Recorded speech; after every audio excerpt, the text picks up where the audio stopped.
কয়টার টাকা পাইছেন? আমি দুটের টাকা পাইছি। কার কার নামে? কার কার নামে টাকা তুলছেন?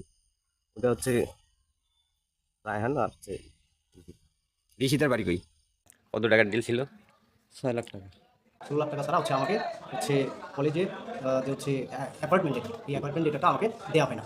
13 মতো গেছে, 13 মতো। টোটাল 13 বা 13 বেশি একটু। এরকম। রংপুর জেলার মিঠাপুকুর থানার 16 নং মির্জাপুর বছিরউদ্দিন ডিগ্রি কলেজের প্রিন্সিপাল মুশফিকুর রহমান সুমনের বিরুদ্ধে সকল দুর্নীতি ও অনিয়মের যথেষ্ট প্রমাণ থাকা সত্ত্বেও প্রশাসনিকভাবে তার বিরুদ্ধে সেরকম কোনো ব্যবস্থাই গ্রহণ করা হচ্ছে না। তদন্তের নামে বারবার সময় বাড়িয়ে নেওয়া হচ্ছে। সুপ্রিয় দর্শক শ্রোতা, মির্জাপুর কলেজের বর্তমান অবস্থা এবং নতুন পুরাতন যত দুর্নীতি হয়েছে সবকিছু মিলিয়ে আজকের এই ভিডিও। বিস্তারিত জানতে পুরো ভিডিও জুড়ে সঙ্গে থাকবেন। বর্তমানে প্রিন্সিপালের বিরুদ্ধে শিক্ষার্থীদের উপবৃত্তির টাকা আত্মসাতের অভিযোগ উঠেছে।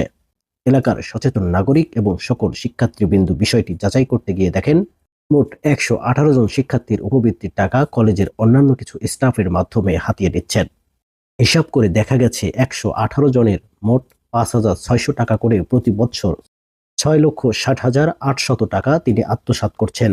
যেসব শিক্ষার্থীর টাকা তিনি আত্মসাৎ করছেন সেসব শিক্ষার্থীর নাম উপবৃত্তি লিস্টে থাকলেও অ্যাকাউন্ট নাম্বার পরিবর্তন করে তাদের নিজস্ব কোনো আত্মীয় স্বজনের অ্যাকাউন্ট নাম্বার দিয়ে রেখেছেন।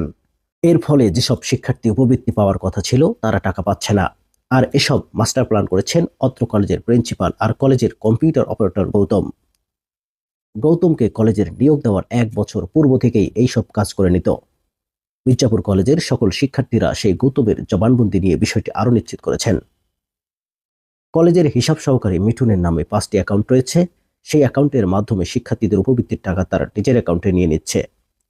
মিঠুনের নিজস্ব একটি অ্যাকাউন্ট এবং তার বাবার নামে আরেকটি অ্যাকাউন্ট রয়েছে এবং কলেজের আরেকজন স্টাফ তরিকুল ইসলামের নামেও একটি অ্যাকাউন্ট রয়েছে। মির্জাপুর কলেজের ল্যাব সহকারীর 5 থেকে 7টি অ্যাকাউন্ট রয়েছে। এভাবেই সকল সুবিধাবঞ্চিত গরিব অসহায় শিক্ষার্থীদের উপবৃত্তির টাকা তারা হাতিয়ে নিচ্ছে। কলেজের নিয়োগ দুর্নীতি থেকে শুরু করে কলেজের গরিব অসহায় শিক্ষার্থীদের উপবৃত্তির টাকাও বিভিন্ন কৌশলে হাতিয়ে নিচ্ছে। এ যেন দুর্নীতির এক আখড়া বসিয়ে রেখেছে অত্র কলেজের প্রিন্সিপাল। তাই এরকম দুর্নীতিবাজ একজন মানুষ যদি কলেজের প্রিন্সিপাল হয় তাহলে সেই কলেজ থেকে শিক্ষার্থীরা কি শিখবে? আর কোনো পিতামাতা তার সন্তানদেরকে সেই কলেজে কেনই বা ভর্তি করে দেবে? তাই এখন এই সময় ঐক্যবদ্ধ হওয়ার, এরকম দুর্নীতিবাজের বিরুদ্ধে রুখে দাঁড়ানোর। তাই মির্জাপুর বছিরউদ্দিন ডিগ্রি কলেজের সকল শিক্ষার্থী এবং অভিভাবকদের সোচ্চার থাকার জন্য বিশেষভাবে আহ্বান করা হলো এবং প্রশাসনের দৃষ্টি আকর্ষণ করছি তারা যেন বিষয়টি সঠিক তদন্ত করে দ্রুত ব্যবস্থা গ্রহণ করে। সেই সাথে আজকের ভিডিওটি বেশি বেশি শেয়ার করে দিবেন যাতে করে আর কেউ এরকম দুর্নীতি করার সাহস না পায়।